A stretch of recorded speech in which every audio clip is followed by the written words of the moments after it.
নজর রাখবো পরবর্তী সংবাদে। আরজি করের দিকে আরো একবার নজর রাখবো, যেখানে এবার মুখ্য সচিবের চিঠির পরও নতুন শর্ত বেঁধে দিল জুনিয়র চিকিৎসকরা। বৈঠকে থাকতে হবে মমতাকে, চাই লাইভ স্ট্রিমিং, এমনটাই দাবি জুনিয়র চিকিৎসকদের পক্ষ থেকে। যদিও আরজি কর ইস্যুতে, আরজি কর কাণ্ড নিয়ে ইতিমধ্যেই জানিয়ে দেওয়া হয়েছে যে মমতা বন্দ্যোপাধ্যায় ছাড়া কেউ কোন রকমের বক্তব্য আর পেশ করবে না দলের পক্ষ থেকে। যদিও এরপরে মুখ্য সচিবের একটি চিঠি এবং সেই চিঠি নতুন শর্ত চিকিৎসকদের।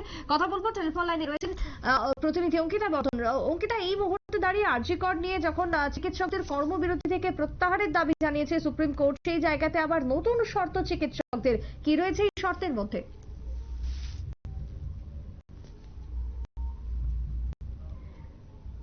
অঙ্কিতা, তুমি কি শুনতে পাচ্ছ? একদম শুনতে পাচ্ছি। বলছি, ইতিমধ্যেই আরজি কর নিয়ে দিকে দিকে আন্দোলন চলছে, বিক্ষোভ চলছে এবং জুনিয়র ডাক্তারদের পুনরায় কাজে ফিরে যাওয়ার জন্য সুপ্রিম কোর্ট থেকে যে নির্দেশ দেওয়া হয়েছিল, তারপরেও কিন্তু দেখা গেছে এখনো আন্দোলনে অনড় রয়েছে জুনিয়র ডাক্তাররা। এরই মধ্যে আমরা খবর পাচ্ছি যে মুখ্য সচিবের চিঠির পরেও কিন্তু এবার নতুন শর্ত দিয়েছে জুনিয়র ডাক্তাররা। কি সেই শর্ত? দেখো, 12-15 জন নয়, 30 জন নিয়েই আসতে চায় জুনিয়র চিকিৎসকরা। যে সংখ্যা জানিয়ে দেওয়া হয়েছিল যে 12 থেকে 15 জন নিয়ে আসা যাবে, সেই জায়গায় কিন্তু এবার দাবি হচ্ছে যে 30 জন নিয়ে আসতে চায় জুনিয়র চিকিৎসকরা। এবং সঙ্গে দেওয়া হয়েছে আরো 4টি শর্ত। এবার কি সেই শর্ত? তাদের মূলত স্পষ্ট দাবি হচ্ছে যে গোটা বৈঠকে লাইভ স্ট্রিমিং করতে হবে। সঙ্গে তাদের আগে থেকে বেঁধে দেওয়া 5 দফা দাবি নিয়েও মূলত তারা আলোচনা করবে এবং এই বৈঠকে থাকতেই হবে মুখ্যমন্ত্রী মমতা বন্দ্যোপাধ্যায়কে। ইতিমধ্যেই নবান্নে পাঠানো যে ইমেইল, সেই ইমেইলে 5 দফা দাবির কথা জানিয়েছে জুনিয়র ডাক্তাররা।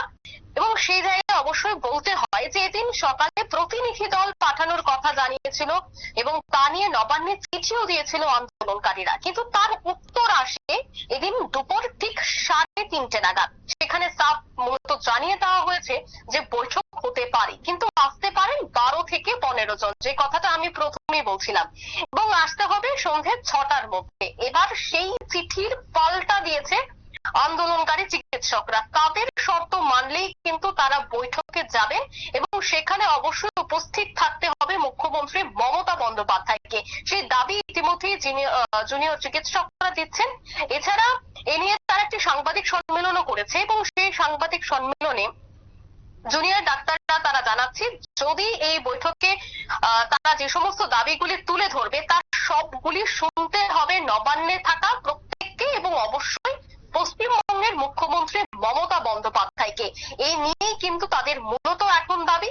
দেখো, আমরা দেখতে পাচ্ছি যে শুধুমাত্র পশ্চিমবঙ্গ নয়, আমেরিকা থেকে শুরু করে ক্যালিফোর্নিয়া, এমনকি কানাডাতেও পর্যন্ত এই আন্দোলনের রেশ ছড়িয়ে পড়েছে। বিভিন্ন জায়গায় আন্দোলন চলছে।